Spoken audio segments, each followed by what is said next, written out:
Picture this. It's late. You are completely, utterly exhausted.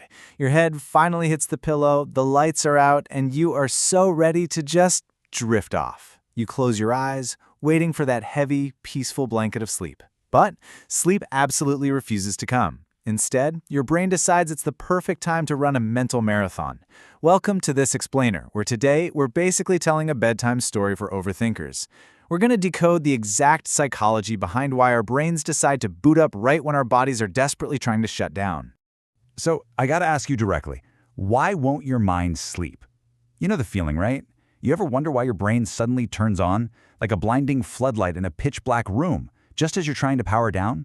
Well, we are going to dive into the psychological research to uncover the hidden patterns of stress, emotion, and control that seem to magically activate right at midnight. Because suddenly, out of nowhere, bam, here comes the midnight noise. It is loud, it's overwhelming, and it hits you all at once. You start replaying random conversations from like 5 years ago. You stress out about future problems that literally haven't even happened yet. You cringe at embarrassing high school memories. You might even find yourself battling through entirely imaginary arguments with your coworker. Look, the monsters aren't hiding under the bed, they are loud and proud right inside our own heads. So let's break down exactly why this happens. Let's dive into Chapter 1 of our psychological bedtime story, When Distractions Disappear. Think about it. During the day, your mind stays incredibly busy. You've got phones buzzing, work deadlines, constant chatter, just non-stop stimulation. But at night, everything becomes starkly, almost painfully quiet. And when those daytime distractions finally disappear, all the unprocessed thoughts that were drowned out by the daily noise, well, they finally have the empty space to rise right to the surface. I really want you to hear this quote. You aren't overthinking more. You are simply hearing thoughts you ignored all day. This is absolutely crucial to understand. You aren't actually overthinking more at night. Your brain didn't just magically generate a dozen new anxieties the second your head hit the pillow. No, it's just that the heavy backlog of ignored thoughts is finally getting its turn at the microphone.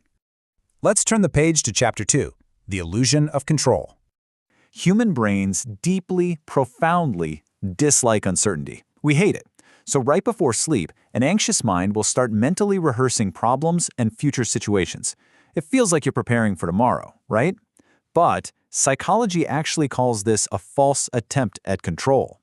The mind tricks itself into believing that if it just thinks about a problem enough, it can somehow prevent something bad from happening. And this builds into a totally predictable anxiety trap. It goes like this. Step 1, we strongly dislike uncertainty. Step 2, we mentally rehearse problems to combat that icky feeling. Step 3, we start to falsely believe this rehearsal is actively preventing bad things. And finally, Step 4, endless thinking. You become completely trapped in a loop of nighttime problem solving, trying to control the uncontrollable. And spoiler alert, this only ensures you stay awake longer. Which brings us to Chapter 3, Shadows Grow Larger.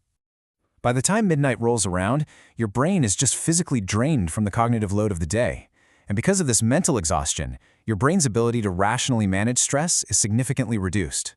It simply doesn't have the processing power left in the tank to handle stress with its usual logical daytime energy.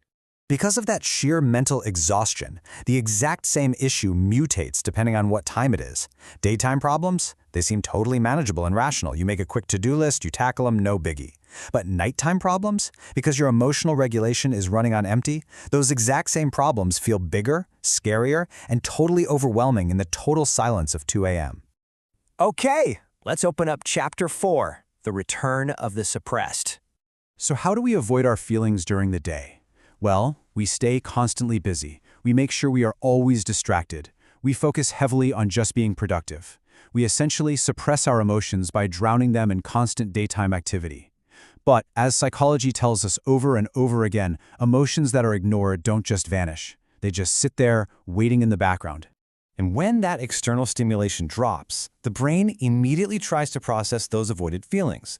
Those intense, racing thoughts you get at night, yeah, they are very often just your brain frantically trying to process the suppressed emotions that have bubbled back up to the surface. You avoided feeling them earlier, so your brain is using this quiet time to insist, hey, we are processing these right now. Now we reach our final chapter, Chapter 5, The Perfectionist's Loop. If you have any perfectionistic tendencies, I bet these relentless midnight questions sound incredibly familiar. What should I have said in that meeting? Oh man, what if I failed tomorrow?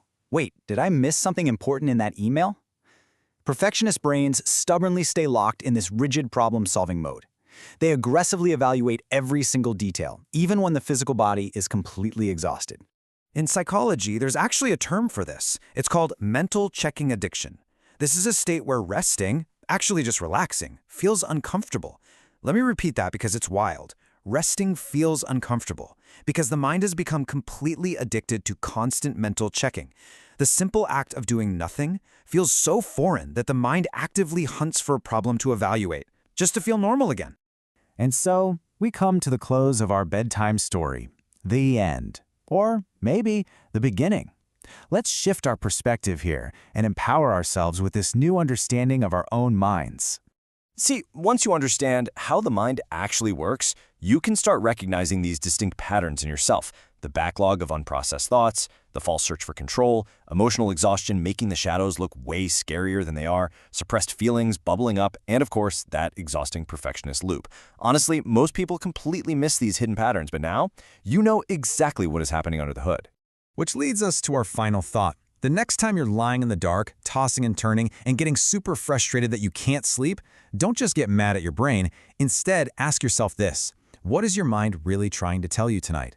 Is it an ignored thought you just need to hear? Is it a desperate need for control? Or are you just plain emotionally exhausted? Think about it. Understanding your midnight mind is the very first real step to finally finding some peace and getting some rest. Thanks for exploring this with me today, and hey, sleep well.